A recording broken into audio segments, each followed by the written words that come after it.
തൃശൂർ പൂരത്തിന്റെ സാമ്പിൾ വെടിക്കെട്ടിനായി നഗരം ഒരുങ്ങിക്കഴിഞ്ഞിട്ടുണ്ട്. ഞായറാഴ്ച രാത്രി 7-ന് സാമ്പിൾ വെടിക്കെട്ടിന് തുടക്കമാവുകയാണ്. തൃശൂർ പൂരത്തോടനുബന്ധിച്ചുള്ള ചമയ പ്രദർശനത്തിന് ഇന്ന് തുടക്കമാകുന്നു. ശരത് തോങ്ങല്ലൂർ രാവിലെ തൃശൂരിൽ നിന്നിങ്ങനെ സജീവമായി നിൽക്കുകയാണ്. ശരത് ഇതാ കൈയൊക്കെ കൊടുത്ത് ഇങ്ങനെ നിൽക്കുകയാണ്. ഏതാ എന്നെ വിളിക്കുന്നില്ലേ എന്നോർത്ത്. അതായത് ശരത് ഓൺ സ്റ്റേജ് എന്ന് ഞാൻ പറഞ്ഞു കഴിഞ്ഞു. Sarath, good morning. Good morning Anna. Good morning. നമ്മളെ രാവിലെ സുധാകരൻ്റെയും പഹൽഗാമിലെ വാർത്തകളൊക്കെ അതിൻ്റെ വിവരങ്ങളൊക്കെ പ്രേക്ഷകരിലേക്ക് കൈമാറിക്കൊണ്ടിരിക്കുകയാണ്. അതിനുശേഷം ഇതാ തൃശ്ശൂരേക്ക് വന്നു കഴിഞ്ഞു. തൃശ്ശൂർ ശരത്തിൻ്റെ കൂടെ ഒരു അതിഥി ഉണ്ട് എന്നറിയാം. എങ്കിലും അതിന് മുമ്പ് തൊട്ട് മുമ്പ് ഒന്ന് ചെറുതായിട്ട് തൃശ്ശൂർ പൂരം എവിടെ വരെ എത്തി, എന്തൊക്കെയാണ് സാമ്പിൾ വെടിക്കെട്ട് നടക്കാൻ പോകുന്നു, ഒപ്പം ആ അതിഥിയെ കൂടി ആരാണ് ഉള്ളതെന്ന് ശരത്ത് തന്നെ പരിചയപ്പെടുത്തിക്കോളൂ. തീർച്ചയായിട്ടും അന്ന, തൃശ്ശൂർ പൂരം അതിൻ്റെ വളരെ പ്രധാനപ്പെട്ട ഒരു ഘട്ടത്തിലേക്ക് എത്തിയിരിക്കുന്നു. കാരണം ഇന്നാണ് സാമ്പിൾ വെടിക്കെട്ടും ചമയ പ്രദർശനത്തിൻ്റെ തുടക്കമെന്ന് പറയുന്നത്. സാമ്പിൾ വെടിക്കെട്ടിന് നമുക്ക് പുറകിൽ കാണാം. സാമ്പിൾ വെടിക്കെട്ടിന് വേണ്ടിയുള്ള തയ്യാറെടുപ്പുകൾ പുരോഗമിച്ചുകൊണ്ടിരിക്കുകയാണ്. സാമ്പിൾ വെടിക്കെട്ടുകൾ എന്ന് പറയുന്നത് ഓരോ തൃശ്ശൂർക്കാരനെയും അല്ലെങ്കിൽ പൂരപ്രേമിയും സംബന്ധിച്ച് ഒരുപാട് വൈവിധ്യങ്ങളും സസ്പെൻസുകളൊക്കെ നിറഞ്ഞു നിൽക്കുന്നൊരു സാധനമാണ്. ഇന്നിപ്പോൾ നമ്മളോടൊപ്പം ഇതിനുമായി ബന്ധപ്പെട്ടുകൊണ്ട് തിരുവമ്പാടിയുടെ ചുമതലക്കാരനായിട്ടുള്ള ശശിയേട്ടൻ, തിരുവമ്പാടിക്ക് വർഷങ്ങളായിട്ട് വെടിക്കെട്ട് കാര്യങ്ങൾ ചുമതല നിർവഹിക്കുന്ന ശശിയേട്ടനുണ്ട്.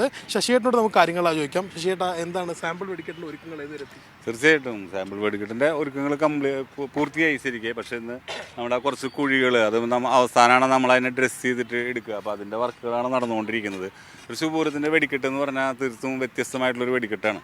അത് നമ്മൾ ഗുണ്ടും കുഴിമിലും അമുട്ടും ഓലപ്പടക്കമായിട്ടാണ് തൃശ്ശൂർ പൂരത്തിൻ്റെ ഒരു ഇമ്പോർട്ടൻ്റ് ആയിട്ടുള്ള കാര്യം. അതെന്താ വെച്ചൊരു നമ്മളിവിടെ വെടിക്കെട്ട് ലൈസൻസ് നിർമ്മിക്കുന്നുണ്ടെങ്കിൽ ഇത് ഡിസ്പ്ലേ ചെയ്യുന്നത് ഞങ്ങളുടെ കയ്യിലാണ്. എന്താ വെച്ചാൽ ഇതൊരു കാൽക്കുലേഷൻ ഉണ്ട്. ഇതിൽ എങ്ങനെയാണൊരു വെടിക്കെട്ടിനെ നമ്മളൊരു എന്താ പറയുക, ഒരു തിരമാല ആർത്തിരമ്പി വരുന്നതിന് അത് പടക്കം ഘടനയിലുള്ള കാര്യങ്ങളുണ്ട്. അതുപോലെ ഒരു ഗുണ്ടു എവിടെ വേണം, ഒരു കുഴിമിന്നൽ എവിടെ വേണം, അതെങ്ങനെ ശബ്ദം അതിൻ്റെ ഋതം വരുമ്പോൾ എങ്ങനെ അതിൻ്റെ മാറ്റങ്ങൾ കൊണ്ടുവരണം. അപ്പോൾ അതൊക്കെ നമ്മുടെ. അപ്പോൾ ഞാനാണ് അതുകൊണ്ടാണ് ഇന്ന് രാവിലെ നേരത്തെ തന്നെ ഇവിടെ വന്നിരിക്കുന്നത്. നമുക്കിതിൻ്റെ കാൽക്കുലേഷൻ പോകാൻ പാടില്ല. തൃശ്ശൂർ പൂരം ആളുകൾ കാണാൻ വരുന്നത് ലക്ഷം ആൾക്കാർ വെടിക്കെട്ട് കാണാൻ വരുന്നത് ഇതിൻ്റെ ഒരു ഭംഗി കൊണ്ടും ഇതിൻ്റെ ശബ്ദവും കളറും തമ്മിൽ സമന്വയിപ്പിച്ചിട്ട് അതൊരു കണ്ണിന് കുളിർമയേകുന്ന തരത്തിലും കാതിന് ഇമ്പമേകുന്ന തരത്തിലും വളരെ വ്യത്യസ്തമായ രീതിയിലുള്ള വെടിക്കെട്ടാണ് നമ്മളിവിടെ ഒരുക്കാറ്. പിന്നെ എല്ലാ കൊല്ലം തൃശ്ശൂർ പൂരത്തിന് അറിയാം, ഞങ്ങൾ സാമ്പിൾ വെടിക്കെട്ടിനാണ് പുതിയ അമുട്ടുകൾ നമ്മൾ പരീക്ഷിക്കാറ്. അത് ഇപ്രാവശ്യവും നമ്മുടെ അണിയറയിൽ ഒരു 3 അമുട്ട് 4 അമുട്ട് ഞങ്ങൾ അത് ഉണ്ടാക്കിയിട്ടുണ്ട്. മാജിക് ക്രിസ്റ്റൽ എന്ന് പറഞ്ഞൊരു അമുട്ടുണ്ട്, ഡ്രാഗൺ ഫ്ലൈറ്റ് എന്ന് പറഞ്ഞ അമുട്ടുണ്ട്. അതുമാതിരി ഞങ്ങളൊരു സർജിക്കൽ സ്ട്രൈക്ക് എന്ന് വെച്ചാൽ പുൽവാമയിൽ ഉള്ള ഭീകരാക്രമണത്തിനോട് കാര്യം അതിൻ്റെ ഒരു ഇതിൽ ഇന്ത്യയുടെ ശക്തി തെളിയിക്കാൻ വേണ്ടി ആകാശത്ത് ഷൂട്ട് ഔട്ട് അങ്ങനെ ഒരു കാര്യം ഞങ്ങൾ ചെയ്തു വെച്ചിട്ടുണ്ട്. പിന്നെ ഒരു സന്ദേശമാണ്. എന്താ വെച്ചാൽ കൊടൗട്ടിൽ ഞങ്ങളൊരു സന്ദേശമുണ്ട്, ഞങ്ങളുടെ LED കൊടൗട്ടിൽ. അത് പൊട്ടി വരിയുമ്പോൾ മാത്രമാണ് അത് ആളുകൾക്ക് അത് ഉള്ളൂ, ഞങ്ങളിപ്പോൾ പുറത്ത് വിടുന്നില്ല. അപ്പോൾ വളരെ വ്യത്യസ്തമായ രീതിയിൽ ആളുകൾക്ക് കൂടുതൽ കാണാനുള്ള സൗകര്യങ്ങൾ ഇപ്രാവശ്യം ഉണ്ടായിട്ടുണ്ട്. അത് ബഹുമാനപ്പെട്ട മുഖ്യമന്ത്രിയോടാണ് ഞങ്ങൾക്ക് അദ്ദേഹത്തിനോടുള്ള നന്ദി ഞങ്ങൾ ഈ അവസരത്തിൽ പറയുകയാണ്. എന്താ വെച്ചാൽ ഇപ്രാവശ്യത്തെ പൂരത്തിന്, തൃശ്ശൂർ പൂരത്തിൻ്റെ ആചാരത്തിന് യാതൊരുവിധ ഭംഗം വരാണ്ട് എല്ലാം ഭംഗിയായി നടക്കുന്ന മുഖ്യമന്ത്രി തീരുമാനിച്ചതിൻ്റെ വെളിച്ചത്തിൽ അദ്ദേഹം 2 മീറ്റിങ്ങുകളും അദ്ദേഹം തന്നെ വിളിച്ചിട്ടുണ്ട്. അതുപോലെ ജില്ലാ കളക്ടറും പോലീസും ജില്ലാ ഭരണകൂടവും തമ്മിൽ ഏകോപിപ്പിച്ച് എല്ലാ ഡിപ്പാർട്ട്മെൻറ്റിനും ഉൾപ്പെടുത്തി മീറ്റിങ്ങുകൾ ഒരു 7-8 മീറ്റിങ്ങുകൾ കഴിഞ്ഞു. അപ്പോൾ അതിലെ എല്ലാ കാര്യങ്ങളും തൃശ്ശൂർ പൂരത്തിൻ്റെ ഒരു ചടങ്ങുകൾക്കും ഒരു വിധത്തിൽ യാതൊരുവിധ കോട്ടം തട്ടാൻ പാടില്ല, നിർബന്ധമാണ്. അപ്പോൾ ഇതുവരെയുള്ള എല്ലാ കാര്യങ്ങളും വളരെ ഭംഗിയാണ്. അത് തന്നെ വെടിക്കെട്ടിൽ ആളുകൾക്ക് കൂടുതൽ കാണാൻ വേണ്ടിയിട്ട് ഞങ്ങളായിട്ട് സംസാരിക്കുകയും ഞങ്ങൾ ഫയർ ലൈനുള്ളിലേക്ക് വലിച്ചു. അപ്പോൾ കൂടുതൽ പേർക്ക് അതേമാതിരി പാറമേക്കാവും ഫയർ ലൈനുള്ളിലേക്ക് വലിച്ചതിൻ്റെ വെളിച്ചത്തിൽ റൗണ്ടിൽ കൂടുതൽ ആളുകൾക്ക് വെടിക്കെട്ട് കാണാനുള്ള സൗകര്യം ഉണ്ടാക്കി. അങ്ങനെ തീർത്തും വ്യത്യസ്തമായിട്ടാണ് ഈ പ്രാവശ്യത്തെ പൂരത്തിൻ്റെ അറേഞ്ച്മെൻറ്റുകൾ ചെയ്തേക്കുന്നത്.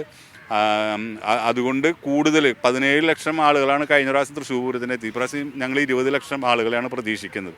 അപ്പോൾ എല്ലാം കൊണ്ടും തൃശ്ശൂർ പൂരം ഇപ്രാവശ്യം അടിപൊളിയാണ്. അത് വെടിക്കെട്ട് അതൊരു വിരുന്ന് തന്നെയായിരിക്കും. ഇപ്രാവശ്യത്തെ വെടിക്കെട്ടിൽ പലതരം മാറ്റങ്ങളും നമ്മൾ കൊണ്ടുവന്നിട്ടുണ്ട്. അത് ആളുകൾക്ക് കാണാനും കണ്ട് ആസ്വദിക്കാനും സന്തോഷിച്ച് പോകാനുള്ള തരത്തിലുള്ള ഒരു വെടിക്കെട്ടാണ് ഞങ്ങളിവിടെ ഒരുക്കുന്നത്.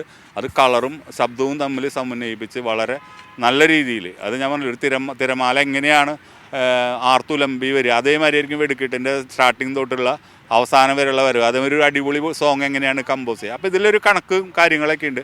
അതാണ് ഇപ്പോൾ ഇവിടെ ചെയ്തുകൊണ്ടിരിക്കുന്നത്. അത് പടക്കം എങ്ങനെ കിട്ടണം, ഞാൻ നേരത്തെ പറഞ്ഞ മാതിരി. അപ്പോൾ അതിൻ്റെ ഒരു കാൽക്കുലേഷൻ ഉണ്ട്. അപ്പോൾ അതൊക്കെ ഏകദേശം പൂർത്തിയായി കഴിഞ്ഞു.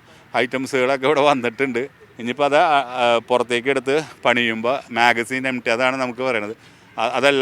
എല്ലാ കാര്യങ്ങളും നമ്മളിവിടെ സംസാരിച്ച് മീറ്റിങ്ങിൽ തീരുമാനിച്ച പ്രകാരം സുരക്ഷിതത്വത്തിന് പ്രാധാന്യം കൊടുത്തുകൊണ്ട് എല്ലാവർക്കും വന്ന് സന്തോഷത്തോട് കണ്ട് ആഹ്ലാദകരമായി തിരിച്ചു പോകാനുള്ള എല്ലാ കാര്യങ്ങളും ഇവിടെ ചെയ്തിട്ടുണ്ട്. അന്ന അത് തന്നെയാണ് പറയുന്നത്. ഈ വെടിക്കെട്ടുമായി ബന്ധപ്പെട്ടുകൊണ്ട് എല്ലാ രീതിയിലുള്ള പ്രവർത്തനങ്ങളും ഇവിടെ പൂർത്തിയായിട്ടുണ്ട്. അവസാന ഘട്ടത്തിലുള്ള മിനുക്കുപണികളാണ് നടക്കുന്നത്. അതിന് നേതൃത്വം നൽകുന്നതിനാണ് തിരുവമ്പാടിയുടെ ചുമതലക്കാരനായിട്ടുള്ള ശശിധരൻ വന്നിട്ടുണ്ടായിരുന്നത്. എന്തായാലും കൂടുതൽ ആളുകൾക്ക് ഇവർ പറഞ്ഞത് നമ്മൾ കേട്ടിട്ടുണ്ടായിരുന്നു. ഒരു ശബ്ദം മാത്രമല്ല ഇതിനകത്ത് വെടിക്കെട്ടിനകത്ത്, തൃശ്ശൂർ പൂരത്തിൻ്റെ വെടിക്കെട്ടിനകത്ത് പ്രത്യേകത എന്ന് പറയുന്നത് അതിൻ്റെ ഡിസ്പ്ലേ ആണ്. അതിന് കൃത്യമായ കണക്കുകളുണ്ട്. അതായത് എത്ര അമിട്ടുകൾ ഒരു വരിയിൽ പൊട്ടണം, അല്ലെങ്കിൽ എത്ര ഓലകൾ, അങ്ങനെ കൃത്യമായി ഡിസ്പ്ലേ ചെയ്യുന്നുണ്ട്. അതിലാണ് തൃശ്ശൂർ പൂരത്തിൻ്റെ ഒരു പ്രത്യേകത എന്ന് പറയുന്നത്. തൃശ്ശൂർ പൂരത്തിലെ തിരുവമ്പാടി വിഭാഗത്തിന് വേണ്ടിയിട്ട് മുണ്ടത്തിക്കോട് നിന്നുള്ള സതീഷിൻ്റെ നേതൃത്വത്തിലുള്ള സംഘമാണ് ഈ വെടിക്കെട്ട് സാധനങ്ങൾ തയ്യാറാക്കുന്നത്. പറമേക്കാവിന് വേണ്ടിയിട്ട് ബിനോയാണ് തയ്യാറാക്കുന്നത്. എന്തായാലും ഇത്തവണത്തെ പൂരം വെടിക്കെട്ടും അതുമായി ബന്ധപ്പെട്ടുകൊണ്ടുള്ള അതിൻ്റെ മുന്നോടിയായിട്ടുള്ള സാമ്പിളുകളും വലിയ രീതിയിലുള്ള വൈവിധ്യമുള്ളതായിരിക്കും, അല്ലെങ്കിൽ വലിയ സസ്പെൻസുകൾ ഉള്ളതായിരിക്കും എന്ന് പറയുന്നുണ്ട്. ഇത്തവണ തന്നെ 3 സസ്പെൻസുകളെ കുറിച്ച് ഇപ്പോൾ തന്നെ നമ്മുടെ അടുത്ത് ഈ തിരുവമ്പാടിയുടെ ചുമതലക്കാരൻ പറഞ്ഞു കഴിഞ്ഞു. ഇതുമായി ബന്ധപ്പെട്ട് പാറമേക്കാവിനും ഇതുപോലെ തന്നെ സമാനമായ രീതിയിൽ സസ്പെൻസുകൾ ഉണ്ടാവും. എന്തായാലും ഇത്തവണത്തെ സാമ്പിൾ വെടിക്കെട്ടും പൂരത്തിനോടനുബന്ധിച്ചുള്ള വെടിക്കെട്ടും ഗംഭീരമാവുമെന്ന കാര്യത്തിനകത്ത് തർക്കമില്ല. അതിനകത്ത് സംസ്ഥാന സർക്കാരും ജില്ലാ ഭരണകൂടവും വളരെ കഴിഞ്ഞു. തൃശ്ശൂർ പൂരത്തിനെ വരവേൽക്കാൻ ഇന്ന് ചമയ പ്രദർശനം തുടങ്ങുകയാണ്. ശരത്ത്, ഈ കമന്റ് ബോക്സിൽ ശരത്തിന് ഒരാൾ ഗുഡ് മോർണിംഗ് പറയുന്നുണ്ട്. ബഷീർ KH ആണ്. ശരത്തിനോട് ഗുഡ് മോർണിംഗ് പറയണം. അതിന്റെ കൂട്ടത്തിൽ പറഞ്ഞൊരു കാര്യം ഇതാണ്: ശരത്ത് ഗുസ്തി മത്സരത്തിന് പോകുന്ന പോലെയാണ് നിൽക്കുന്നത് അന്ന എന്നായിരുന്നു ആ പറച്ചിൽ. ഒന്ന് മസിലൊക്കെ വിട്ടോളാൻ. തീർച്ചയായിട്ടും ശ്രദ്ധിക്കാം. ശരി ശരത്ത്. തീർച്ചയായിട്ടും ശ്രദ്ധിക്കാം.